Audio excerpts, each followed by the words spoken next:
You are listening to the radio voice of Kutztown University, KUR Kutztown, and this is the Golden Hour, your weekly home for all things insights, discussions, breakdowns, and interviews about all things Kutztown sports. I'm your host, Tommy Scuderi, and it was another very successful week here for Kutztown fall athletics, football, field hockey, soccer, and volleyball, all picking up big wins, having relative success.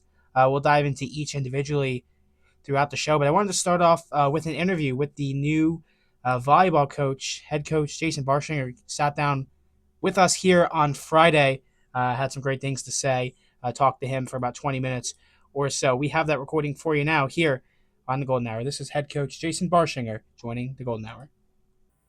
Today, I am joined by new Kutztown volleyball head coach Jason Barshinger. Coach, thank you so much for joining the show. Absolutely. So, Coach, I want to start a little bit with your own background. What was your journey like to get to KU? Well, I started playing volleyball at Central York High School, kind of a perennial powerhouse for boys volleyball in the state. And so very lucky to have the group that we had as coaches. So it really created a love for the sport right from the get-go for me. I also played basketball, so went to college to play basketball, stayed close to home, and continued to help out with the high school program and coaching in the spring after basketball was done. And then played a lot in the summertime and continued with volleyball, like in sand and grass play as well. So it kind of went from there. After college, I started coaching, did both basketball and volleyball. I coached at Central Penn College, at Wilson College, at Bernathen College. I coached at New Oxford High School. I was the 2015 high school coach of the year for the York Adams League, which was awesome with New Oxford. And I also coached with Abington School District when I moved to the Philadelphia area as well, too. So worked with a lot of clubs, played club volleyball for Yorktown, just a lot of kind of moving in some different pieces, and got myself into the Philly area, and then this opportunity opened up, and I ended up here. So when did you know, you talked like after college, when did you know that you wanted to pursue coaching as a career? Well, it's interesting. I went in for communications and really started to think about going for education and kind of switching. Eventually I went to business administration and that route, which has been a huge help because 90% of what we do is off the court as coaches. But it was certainly something I was thinking about for a while there. But I started to really dive into it pretty heavily in high school and club coaching, and then in college coaching as well. What has been the most rewarding part of your coaching career so far? Seeing the relationships with players, especially for as long as I've been coaching now, and getting to know players, and I see them. I'm at their weddings, and I'm celebrating them having children and like those types of things, those big moments, but also in general too, seeing programs grow. And I've been very fortunate to be able to have a number of programs kind of take that next step. And so seeing the programs grow, seeing the players grow, working towards that common goal, that is addictive. I love that. Were there any coaches or mentors or anyone else that helped shape your approach to the game? I was very lucky to have the group of coaches that I had. So Bruce and Barb Kohler coached Central York High School for 30 years.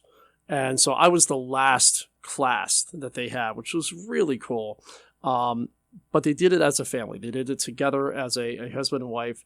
The assistants like Brad Livingston, Todd Goodling, who both ended up becoming head coaches down the road, ended up taking them to state championships and just doing great things with the program. I was very, very fortunate. So I know Todd Goodling used to always say the will and desire to win a championship is more important than winning the championship, and having that attitude. So I just was very lucky with the groups that we had. So that's a great segue. How would you describe your coaching style or coaching philosophy?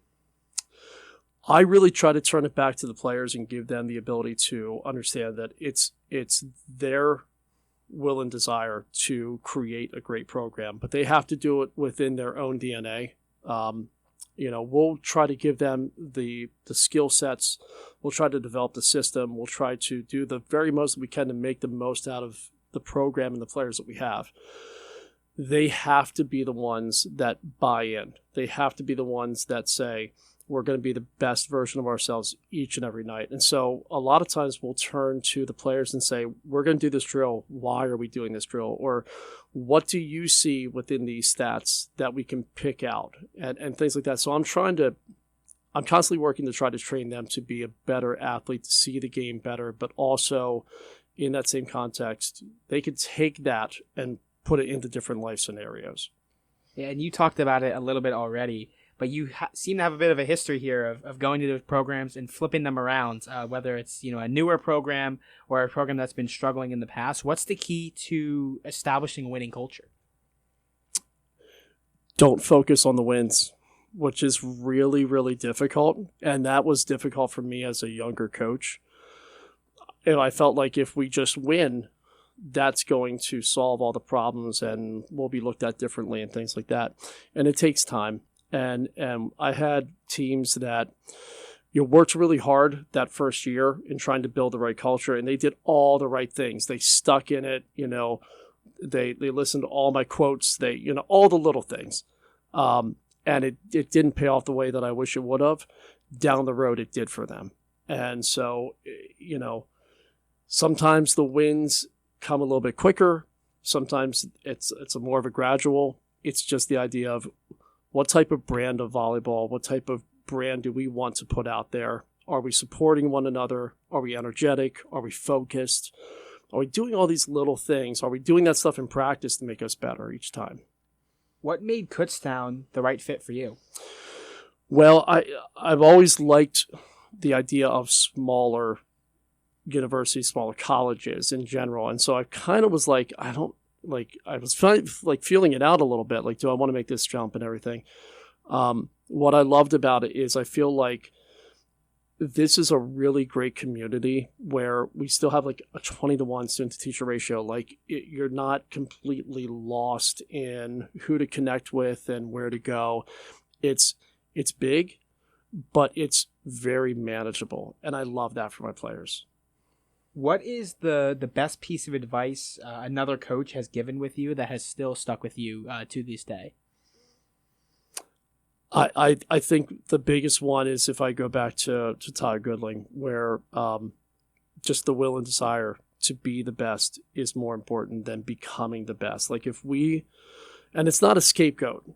And I've said that to other coaches sometimes, and they kind of like almost look at me wrong on what I'm trying to say off of that. Like it's not a scapegoat of, okay, we didn't make it, so oh well. It's the idea that we have put in and invested everything that we possibly can. Do we have no regrets at the end of the season? We became the best version of ourselves throughout that entire process. And that's what I think has always kind of stuck with me.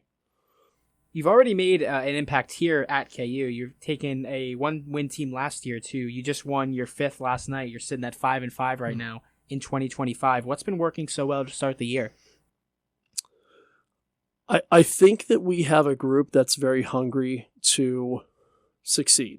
And again, when we take the emphasis off of the wins and the losses and we focus on one play at a time, making that the very best play that we can possibly make, one possession at a time, being a great teammate, along with the fact that in practice, when we break down into different skill sets or when we focus on our system play, we're identifying all players in that scenario. We're working with everyone.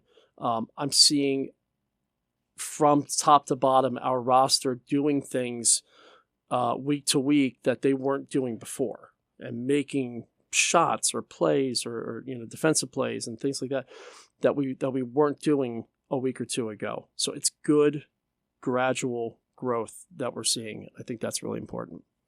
You're listening to the Golden Hour on KUR. I'm here with head coach Jason Barshinger. Coach, what did the offseason look like for a team, and what changes when a new head coach comes in? Obviously your philosophy is different. What does that process look like? Yeah, no, it was a very quick turn around because I got hired in early July, and by the end of July we had our camp. So really, for the first 3 weeks, it was just it was almost a head-on collision to this camp that's coming up, and how do we make that happen? 300, high school students, some middle school students that were in two different divisions, an all skills and a college training portion, and so it was a lot of management. We got through that. It was phenomenal. I had a lot of great feedback on that, which I was really, really proud of. Everyone did their part. Everyone did a great job. And then we were able to really kind of refocus and go in. But one of the things that in that first initial communication with the players, we all just took a big, deep breath. And we said, look, we're here now and we're going to go forward. I need you to believe in that and really just reassess our goals and start talking about those things. And that's one of the biggest things is we have talked a lot about our long-term goals and our short-term goals. And it's been important for us to make sure that we have a good vision while we go, but not make up random stuff. So we kind of have implemented these ideas as we've gone through the season. So it's not like at the beginning of the year, it's just like, oh, we just, we want to win a championship, but like, how do we get there? How do we do those things? And so as we progress, we've got a feel for the team and the program, and now we're starting to get some more of these things in place. That segues really nicely, which is how do you go about building a team culture when you come into a new program? You've talked about it a little bit already in this interview, but especially like when you're a new coach coming in, the players were already here because you were hired in July. How do you build that chemistry and the team culture and go into a season like that together? Right. So and what I have is I kind of read off of something I created called the GOAT mentality. And the GOAT mentality is, so GOAT, growth mindset for the G, others first, accountability, and true to oneself. And so that was a big thing for us, is having that growth mindset. Like that is number one for a reason. and it's really important for us because I want our players to be willing to fail in practice. I want them to be willing to fail in a match. Like we can't tip to win. Like we can't be like so safe that we're just giving easy stuff across them. We got to be aggressive. And I think that the people that are coming out and seeing our games are seeing a aggressive team. We're growing and we're coming at the opponent, and that's exciting. Others first, having that ability to cheer for another person, even if I'm I want that spot. Doesn't mean that you're complacent. I want players that want to be on the court, but the same aspect of when they step on the court and someone steps off, we expect that person to have that others first mentality and be cheering them on and celebrating them. What was there any specific areas of focus that you wanted to address, or that you have addressed, or want to continue to try and address like right away as you stepped into the new role here? Well, some of the stuff is like, what can we control, right? And so like in basketball, one of the things that you can control is your free throws. Like, go through the routine, make sure that you do all the little things, follow through, finish, right? And so similar scenario of volleyball it's likened to it a lot, is the serving. Well, we've been teetering between third and fifth in the conference in these first 10 games of service aces. But what's really good about us, and what makes us a little different from other teams right now, is our serve ace to error ratio. And so we're actually like doing really, really good in getting more aces, less errors. Other teams that are trying to be aggressive, we're taking advantage of that and winning the serve receive game. So we're winning these little like aspects of the game that I think is really, really important for us to continue to like drive in the right direction. So little stuff like that is just an example, are the things that we're trying to look at to see. And there is some gauging of like, okay, where were we last year and where are we now? Like, and seeing those big jumps and where are we against our opponents, and how do we, continue to work towards staying on the higher end of those things. What stands out about this team's roster? We have a lot of youth.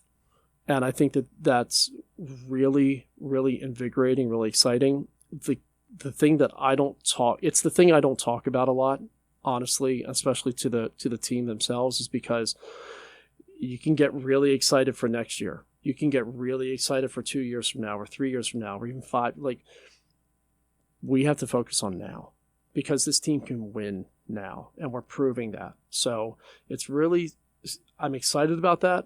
We have some very good players. We have some very good people, and that's awesome. I love this group, and so I think that it's just staying in the moment is really quintessential.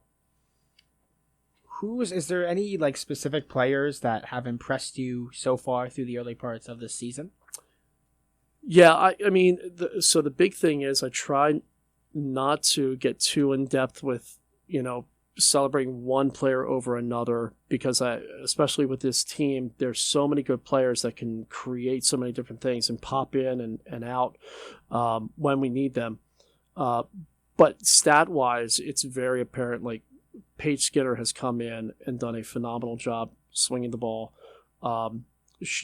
continuing to create different shots and do different things, was leading the conference in kills per set and points per set for the last couple weeks. So she's definitely made herself known and made a good impact right off the bat.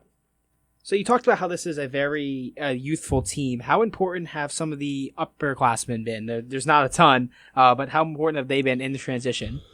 Yeah, honestly, their leadership has been phenomenal. All 3 seniors that we have, Tessa Van Dam and Mal Hoke and Emma Stalsich, they have been really on it from the very beginning. You could definitely sense that they wanted to see a change as they were kind of heading out, from their playing career, and just all the little things like all the behind the scenes stuff, and just making sure that everything. The players are doing what they need to be doing, and that we're managing things. They have been wonderful. Volleyball can be such a momentum-driven sport. I'm sure I don't need to tell you that. How do you coach your team to stay mentally tough during either long sets or tough rallies, even if you're on like the wrong end of them? Well, I think it goes back to that growth mindset. And so when we set our goals like that early on, we can come back to that. We can readdress and redirect ourselves back to like what those big goals are for us. But the other thing too is I'm very big on compartmentalizing. So compartmentalizing the game and different scenarios. And if this is here and this is happening, then what do we do? And if this, so the other side of it is we talk a lot about like getting to 5, getting to 10, getting to 5. Like, so we're compartmentalizing all right, we're going to beat them to 10 points. Now we're going to beat them to 15 points. And so it's just a consistent refocus of a smaller goal to the bigger goal.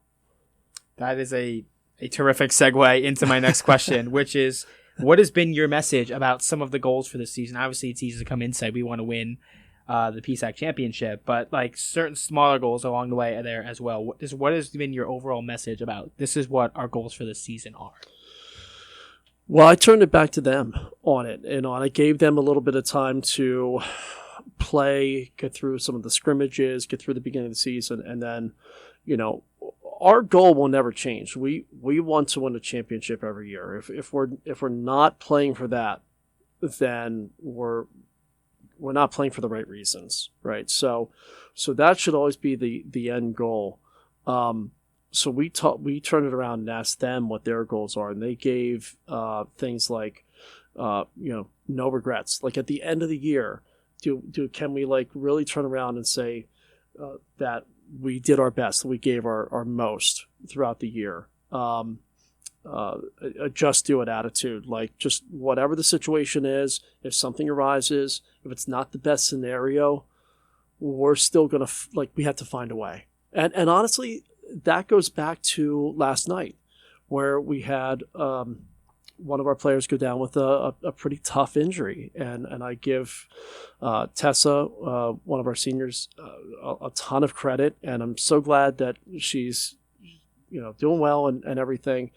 But that was a really scary one. And second set has been a little tough for us, and for us to turn around and focus in and get the job done in that scenario, I really give our team a lot of credit for that. What kind of support have you felt from the athletic department mainly, but also just kind of the Kutztown community since arriving here? We got a phenomenal athletic staff and athletic department, and people that are the head and the heart. That's they very excited to be working alongside so many just coaches as well, walking past going, hey, nice win last night, today. Very, very connected, very committed to the overall success of the programs, not just their program. That's phenomenal. Nothing but good things, for the top of the staff down, and the community is great. I'm loving to see everyone coming out to the games. I'm seeing more and more and more coming out. It's very energetic and it's exciting. So I appreciate that. So my final question, we sort of like final thoughts from you. What is your message to the Kutztown community about this year's team? We're back. It's a good thing to come out and see us play, because we're gonna be loud. We're gonna be aggressive. We're gonna be playing some good volleyball for you. Coach, thank you so much. Jason Barshinger joining the Golden Hour, and he had a ton of great things to say. He's a great interview. But he's got this program going in the right direction. They're 6-6 as it stands right now. They were 5-5 at the time of the interview. They went up to Delaware and played a pair of games. They beat Lincoln 3-0 and then lost to Goldie Beacom 2-3 in their third 5-set match of the year. And ultimately, I mean, the team's just been persistent. They're hanging around. These are games or matches last year that they would be out of at this time. They would battle in sets. They certainly battled, but just going down the way, they just didn't have the discipline, it seemed, to necessarily come out victorious on the right side of those matches. More often than not, they finished 1-27. For a reason there, but ultimately they're at 6-6 right now. They're back to 500 for the second time this year. They are coming off 2 straight wins before that trip out.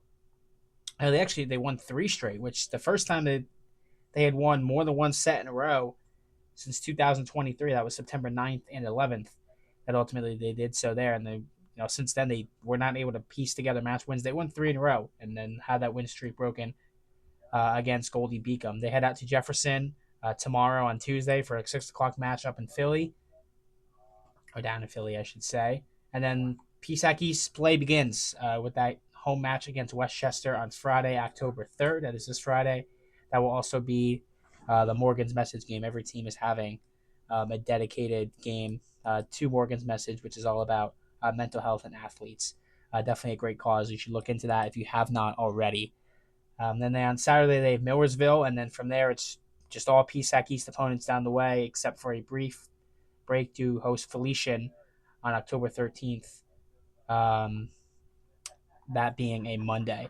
But just completely down there, and playoffs are certainly still alive for this volleyball team. They have not made the playoffs since 2011, an extremely long streak of just not being able to get themselves into the postseason. They have a chance to break that here. Still at 500, 3-2 at home. They've struggled on the road. They have not been able to pick up a win on the road yet. Still 0-2 there. 3-2 at neutral sites. But ultimately, a lot of things to like as you turn and really keep an eye on this volleyball program. That the future was certainly uncertain at the beginning of the year. Whenever you bring in a new coach, you never truly know what to expect. But Barshinger really, through the first the 12 matches of the season here has this program going in the right direction. He talked about a few things, some highlights about some specific players. Paige Skinner being one of them, second in the entire conference in total points, averaging about 4.9 per set. That is actually tied with first place out of Pitt Johnstown. Just to name a few. Madeline Begovic is sixth, in service aces individually. As a team, Kutztown is doing much better than they did statistically in 2024. They are 12th in the conference in points. They were pretty much dead last in every category I'm about to go through last year. You'll see how they are improvement. Hitting percentage, they're up to 11th. This is out of 16. Assists, they are at 11 as well. They are 11th in kills, 15 in blocks, so a little bit of struggle up at the net. They're bottom half of the conference, second from last only to Lockhaven in blocks. But service aces, again, they're 6 in service aces. That was something that Barshinger talked about a little bit in that interview as being a strong point for this team. They're 5th in digs, so they're playing great defense. 12th in opponent hitting percentage. They are 8th in opponent assists.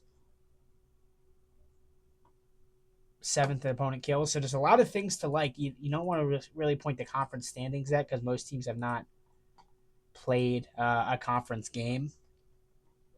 But we'll take a quick look. Just don't pay too much attention to this because Lockhaven, which is 3-9 overall, because they've played a conference game and won one. They're second in the conference as it stands, but they are 3-9, so that won't be something that most likely does not stand unless they go on a crazy run in conference play. Kutztown currently 7th there in front of Millersville at 6-6, but mostly just because they haven't played a conference game yet. Millersville 0-1, Bloomsburg 0-1, Shippensburg, East Stroudsburg yet to play a conference game along with Shepherd, Westchester, and Lockhaven at 1-2 because they're 1-0 in conference play. So you'll see that start to shift throughout the next week or so as teams start to get their hands on one another in conference matches, and we can kind of keep an eye as to where the standings go from there. But ultimately, a ton of things to like from this Kutztown volleyball program through the early parts of 2025. Back to 500 at 6-6, ready to get going with conference play. But another team that has a ton to like is this Kutztown football team. They have moved up to 4th in the AFCA coaches poll. I believe they've been as high as 3 in their program history. They're behind West Florida, Harding, and then Ferris State, which all those teams have been super impressive. But Kutztown, we really have not seen this level of offensive dominance from them too much before. They've had a great defense for a couple of years now, but very rarely have we seen them put this many points on teams like they have throughout the first 4 weeks of the season here. They beat Assumption 51-14. They beat Edinburgh on the road 34-0. Gannon, they won 46-7 on Family Day, and then Shepherd, it's 49-10. But when you look at the 7 points, the one touchdown Shepherd did score wasn't garbage time when there was nothing but backups in on both sides. Tyson Bajan, actually, I didn't know this. He has a younger brother who also plays for Shepherd. Bajan, obviously the backup quarterback for the Bears that played at Division II Shepherd, actually beat Kutztown 2 straight years, one on Family Day and then one in the playoffs where he had a miraculous Hail Mary in the NCAA tournament to knock Kutztown out. I believe it was in 2021 when that happened. But he has a younger brother who played quarterback in the last series or so for the Rams, took them down the field and scored there. But tough sledding for Shepherd to start off of this year. They fall to 0-4. And, it's always tough to battle back from that level of a deficit in a season just because there's not as many games that you have to be pretty much perfect the rest of the way to even try and get over 500. So certainly, Shepherd, we're fighting with everything they had, but I mean, Kutztown, they came off the bus and they were ready. They had a special teams touchdown on a punt that went over the head. They, offensive drives. There was actually a bit of controversy in the first half. There was a backwards pass that was behind the line of scrimmage and it was ruled a fumble. Kutztown scooped it up and scored. But the officials came together and said, yes, it is Kutztown football at the spot of the fumble, which was like the 10-yard line of Shepherd. But the decision was made that they couldn't advance the fumble to, score the touchdown, which is, as far as and Jim Clemens was on the sideline, going crazy, and the commentators even for that Shepherd home team was like, I mean, you definitely can advance it. It is the rule. Like, you can advance a defensive fumble. The offense on a backwards lateral can advance the fumble as well. The only thing that can't happen is like if a ball carrier is moving downhill and loses the ball, it can't be picked up in advance in a lot of cases by the offense. It's at the spot of the fumble, but you absolutely can advance a defensive fumble, and the Kutztown had a touchdown taken off the board at that point, which led to a bit of a controversy there. But ultimately, I mean, Kutztown had no trouble with Shepherd. They scored 35 points in the first half, for ultimately ending in a 49-10 victory in its PSAC East opener. It was actually Shepherd's home opener, believe it or not, at week 4 in the season. But Shepherd, it didn't really stand a chance in that game. Kutztown, again, outstanding in all three phases: offense, defense, and special teams. They had long offensive drives. They forced turnovers, and they delivered their 4th special teams touchdown in the last 3 weeks. It's pretty impressive when Kutztown special teams unit is outscoring many of the offenses that they've been playing. Almost unheard of. They've allowed,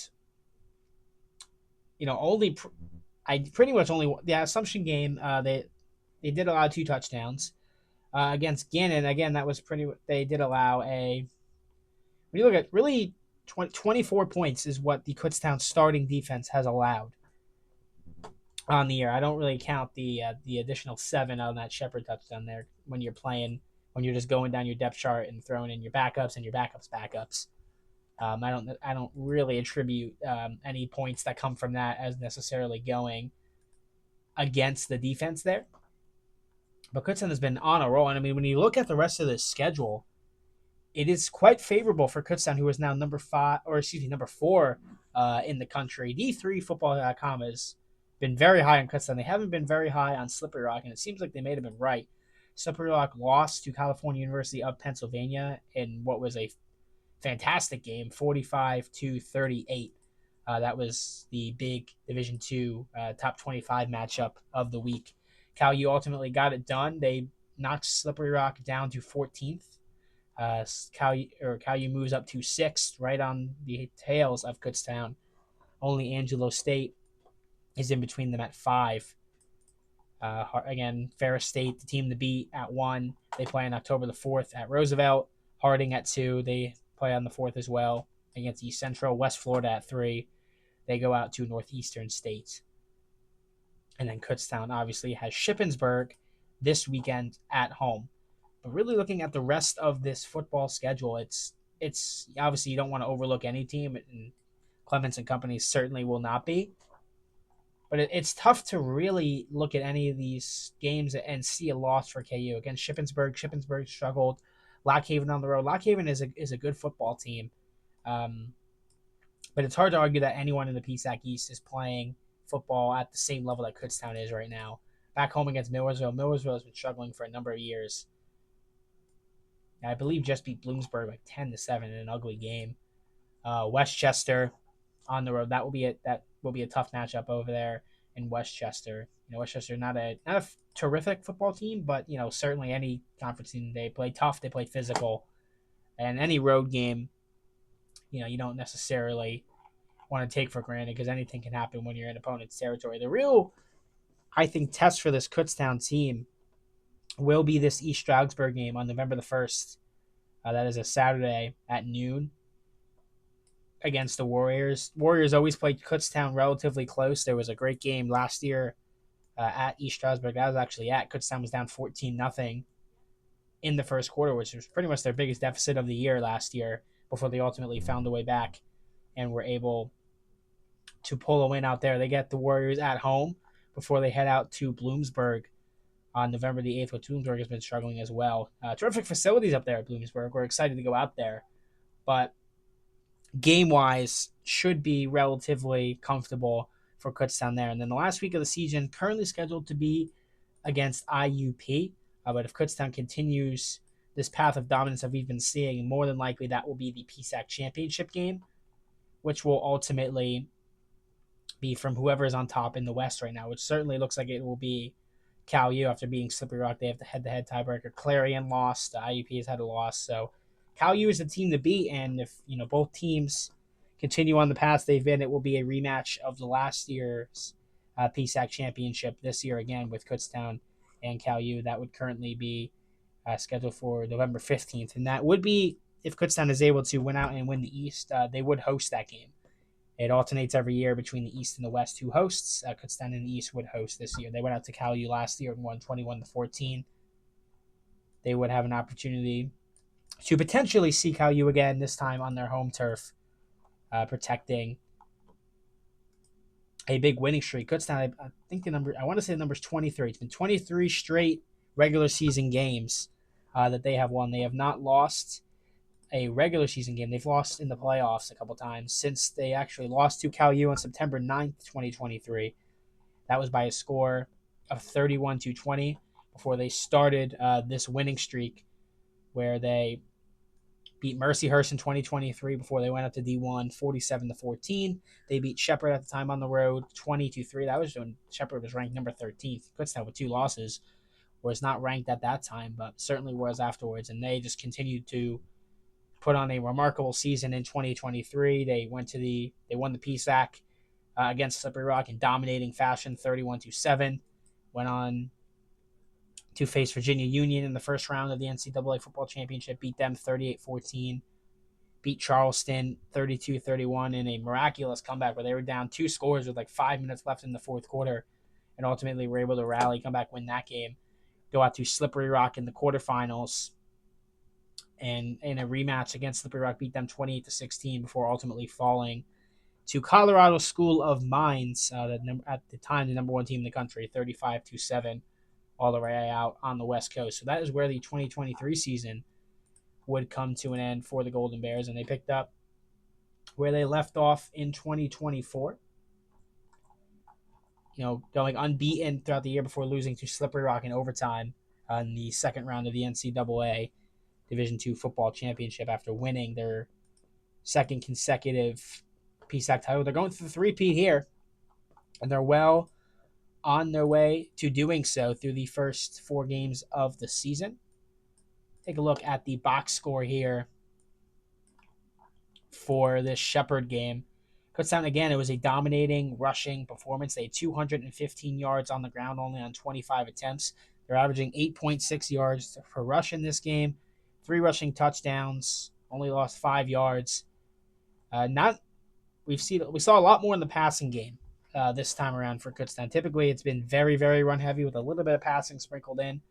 Their passing pretty much rivaled their running here. 210, total passing yards, 16 attempts, or 16 completions on 24 attempts, Again, 8.8 yards per attempt there on passing attempts, 3 touchdowns passing there. 425 yards of total offense did Kutztown have, only allowing 345 to Shepherd. And they're doing all this, by the way, without Freddie Redder, who is their big-time defensive tackle there. Did not play again. We'll learn a little bit more what happened to him this week at the extent of his injury because we just don't know. But Novak went 11 for 17, had 169 yards passing with 3 touchdowns, had a 40-yard long, did not take any sacks as well. Antonio Russo also came in at one point, had a 1 completion for 3 yards, third-string quarterback there. But the rushing game, it was Steven Burkhardt again that really has exploded. The first couple of games are all about Jaden Stewart, but it seems like Burkhardt is trying to get his name in there as well, and that he has through the last couple of games. He had 6 carries for 64 yards, along a 47 average, about 10 yards a carry. Ben Martin III had 3 carries for 51 yards and a touchdown, averaging about 17 yards a carry. Jaden Stewart touched the ball 4 times, took it 43 yards, had 2 touchdowns, and a long of 39. Novak, 2 carries for 23 yards and a couple of design quarterback runs. Craig Miller got in on the action, 9 carries for 28 yards, a long of 8. And then Trevor Moore had an end around that went for 11 yards.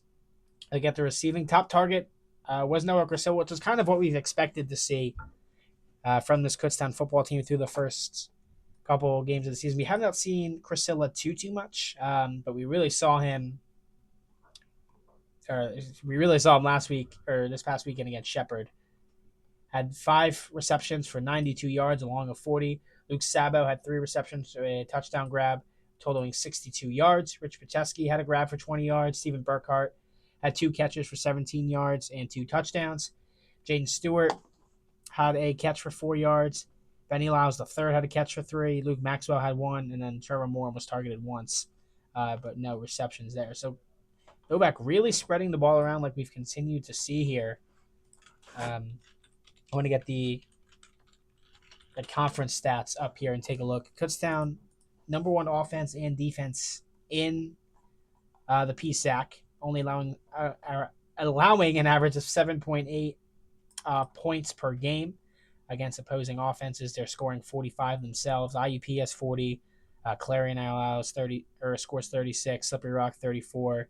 East Stroudsburg 34. So that East Stroudsburg game is certainly shaping up to be a bit of a shootout. If the Warriors continue to go there. Kutztown, obviously the number 1 rushing team in the conference. The second against the rush, the only team that allows less against the rush is IUP.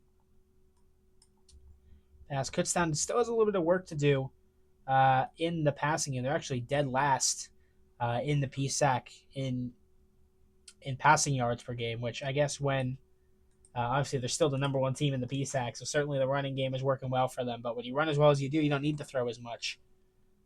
But that is the one, I guess, personal worry I would have about this Kutztown football team is, if they had, the run game was not working out and they had to rely on the pass to carry their offense, would they be able to do so? We just don't really know for certain because we've never really seen them in a situation where they've had to completely abandon the run. So we just don't know. Kutztown, number 1 team in returns. They average 34 yards a return. Just all kinds of, things to like. Jaden Stewart, 6 in the conference. In rushes, Stephen Burkhart is 8. So to have 2 running backs top 10 in rushing in the entire conference, you certainly have to love that. Novak is 14th in the conference in passing. Top passer is Matthew Ruve out of IUP. Kutztown currently scheduled to get IUP at the end of the season, but we'll see, what that matchup will be, obviously, with conference play. But, ultimately, Kutztown putting on an absolute clinic so far this year. We'll take a quick look at the history of the Shippensburg game as the Raiders all time actually do have the winning record. They are 22-19 against the Golden Bears all time, but they have not won in a number of years. Their last win against KU came in 2017, where they won 27-13. But since then, Kutztown has won 6 straight. They won in 2018 42-28. They won 55-5, and which is a very funny looking score in 2019. 20-3 in 2021. 29-10 in 2022. They played an ugly game that was in like monsoon rain. Where Kutztown won 9-6 in overtime. That was a game that everyone that got absolutely soaked. And then in 2024, Kutztown won in pretty convincing fashion, 31-2. And Shippensburg points came on a snap that went over Kutztown's punter's head in that same. So you can't even necessarily attribute that scoring in 2022 to anything that Shippensburg did. It was just a special teams mistake that went out the back of the end zone that ultimately gave 2 points to the Raiders there. Shippensburg this year 1-3 on the year. They lost 23-7 their opening contest against Bowie State. 31-24. They lost to Clarion, and then they lost number 4 at the time, Slippery Rock, 40-0, before picking up a big win, 10-7 over Bloomsburg on Family Day. And now they head out on the road to take on Kutztown this Saturday. That's a noon start over there. It will be the Golden Bears and the Raiders going to battle. We'll have that game on KUR if you'd like to give it a listen. Definitely would encourage that. Coverage starts around 11:30 there. But a lot of things to like for Kutztown. A chance to go undefeated in the regular season once again if they really continue on this bullet train like they've been doing. We will briefly step aside here. We will have some field hockey and soccer talk on the other end when we come back here on the Golden Hour.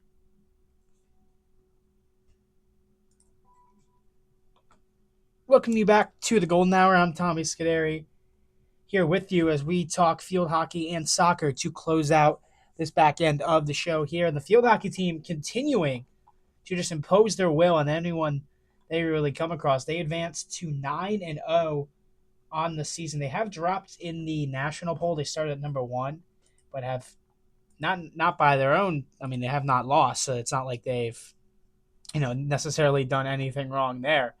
But in the latest poll that came out on November 23rd, actually, we'll double check this because it looks like this might be outdated here. The new one is not out yet. So the most recent poll has Shippensburg at 1, Kutztown at 2, according to the National Field Hockey Coaches Association. Shippensburg at 7-0, Kutztown at 6-0. East Stroudsburg is at 3, so PSAC teams making up the top 3 teams in the country. Newberry College is at 4, Westchester at 5, Bloomsburg at 6, Mansfield at 7, Lander University at 8, Indiana University, Pennsylvania, IUP at 9, and then Southern New Hampshire at 10. So pretty much all of the top 10 teams come in from the PSAC here with a few exceptions. And Kutztown has not wavered, even playing a lot of these tough teams. Against Millersville, their first conference opponent, even though it wasn't an official conference game, it still was a conference opponent in Millersville. They beat them 2-1 in overtime. That was the lowest scoring game that we've seen from the Golden Bears this year. Took them till the fourth quarter to get on the board. Millersville answered back with a couple minutes left to go. But ultimately, Kutztown able to get it done in overtime to go to, at that point, it was 8-0 in the season before heading out, or 7-0, excuse me, before heading out to number 7 Mansfield and winning 3-2 on the road against the number 7 team in the country. And then they headed up to Rochester, New York against Robert Wesleyan, where they won 8-0. But a tough week on board here for this Kutztown field hockey team. On Wednesday, they will, at 3 o'clock, they will be at East Stroudsburg. East Stroudsburg, always a tough game against Kutztown. Obviously, the team played in the 2023 national championship game where Kutztown was able to secure the national title there. But Kutztown sitting at 2, East Stroudsburg at 3. Battle of 2 top 3 teams will happen up in East Stroudsburg, Pennsylvania, Wednesday at 3 o'clock. So a huge game for the Golden Bears there before it doesn't get any easier when they come home. They come home and get Bloomsburg on October the 4th on Saturday at 5 o'clock. Another top-ranked team, Bloomsburg at 6 currently. So they get number 3 and number 6 in back-to-back games before they head out to IUP, another nationally ranked team on the road as well. They're number 9. They get them on Saturday, October 11th. So they'll have a week off after that Bloomsburg game to go and take on IUP. But really an absolutely brutal slate for this team. And then they have Westchester, which is number 5 after that. So 4 straight top 10 teams upcoming for the Golden Bear field hockey program. They are 9-0. They've certainly looked the part of trying to get back to their 3rd straight national championship game and win another national title like they did in 2023. But, I mean, they certainly have a lot of potential bumps in the road before they can really do that. But I want to take a look at the stats here for this Kutztown field hockey program. They have, I mean, like I said, they've been killing teams. They've outscored their opponents 61-6. They've only allowed 6 goals on the year, scoring 61, averaging just under 7 goals a game. They have 268 shots. They've only allowed 29 to their opponents, just about 30 shots a game.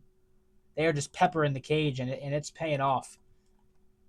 It's tough to, and it's really not even one specific player. And in this past game against Roberts Wesleyan, they won 8-0. They had 8 different goal scorers, so they can kill you in a ton of ways. Schuing was on the show last week, and that was a strength. She said they're so deep as a team, they're so deep as a roster. Anyone they turn to can contribute in a big way, and it certainly seems like that is the case for this field hockey program as they have probably their toughest stretch of the season upcoming here. They have 4 straight top 10 teams. They get 3, 6, 9, and then 5 in the next four. But the big one to watch will be this East Stroudsburg game Wednesday, October 1st, couple days there.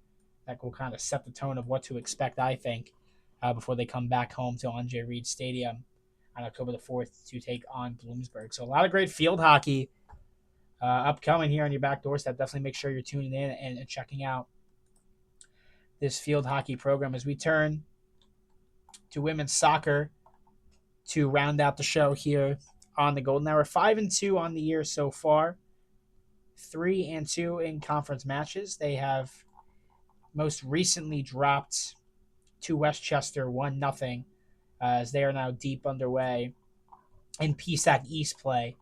They have Shippensburg on Wednesday the 1st as the soccer team. They take on the Raiders at 4 p.m. on the road, and they actually are home against Bloomsburg as well on October the 4th. That will be so a busy day on campus here for fall sports. Kutztown football has the Raiders at noon. Soccer has the Bloomsburg Huskies at 1, and then field hockey gets the Huskies at Andre Reed Stadium at 5.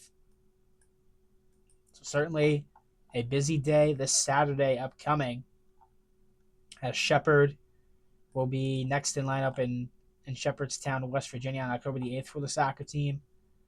They're back home against Lock Haven on Senior Day, Millersville, Westchester, East Stroudsburg, Bloomsburg, and then Shippensburg at home to close out the year on November the 5th, or the regular season, I should say. But 5-2, off to a good start is this soccer team as they try to get themselves back to the national tournament. They earned their way there in 2024, came up just short of a PSAC title in women's soccer in 2024. Looking to get back there and do it again. They are 3 matches over 500. Certainly looking the part of a successful team here, but we'll keep an eye the rest of the way to see how they finish out and try and get back to PSAC championship contention. But that will do it here on the Golden Hour. I've been Tommy Scuderi with you the whole way. Golden Hour is your weekly home for all things insights, discussions, interviews, and talks about all things Kutztown sports. We're here every week, Monday at 2 o'clock. We love to have a great interview every week. I think head coach of the field hockey team, Marcy Schuing, and then Jason Barshinger was this week's guest. Certainly love to get content like that, reach out to coaches, especially coaches that may not get as much love coverage-wise as some other programs. Certainly love to, get as many of them on the air as we can. We like to have a guest every week, so we'll stay tuned to see who next week's guest might be. Players, coaches. I've had Judd Novak on the show, Kutztown quarterback. So we do a lot of cool stuff here on the Golden Hour. Definitely make sure you tune in every Monday at 2 o'clock. But now we'll get you back to your regularly scheduled programming here on KUR. I've been Tommy Scuderi with you here on the Golden Hour.